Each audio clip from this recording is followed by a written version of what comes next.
大家好，欢迎来到一点一滴小厨房。今天我们来做枣泥馅儿。下一期的视频呢，我们会用枣泥馅儿来做一道点心。食材非常简单，红枣、水、黄油。先来清洗一下。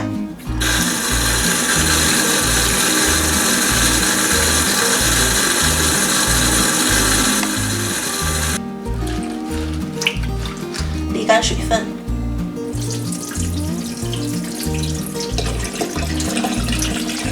去除枣核，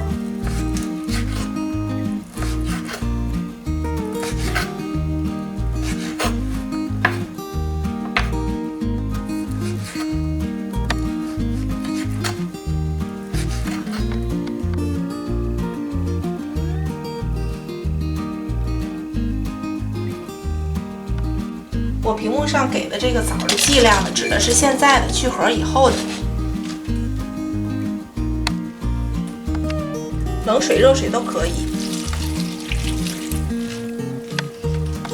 煮至软烂，水开以后可以调中火，大约煮15到20分钟，基本就软烂了。这时候就可以关火了。倒入料理机里面，如果你的料理机呢一定要加水的话，越少越好，最好没有水最好。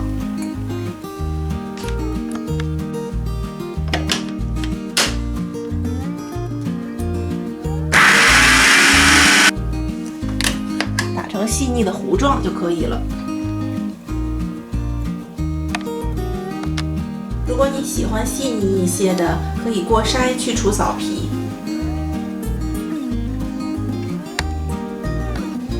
全程小火加黄油进来，这时候黄油融化了，我们把这个枣泥加进来，我就不过筛了。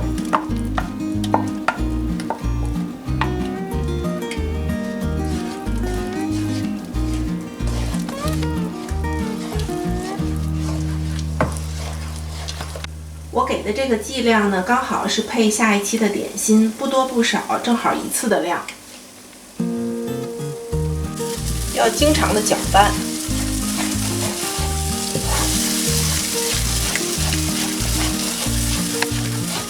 炒到什么程度呢？要根据你下一步想做什么而决定。我下一期的点心呢，需要涂抹在上面，所以不需要太干，这样就刚刚好，就可以关火了。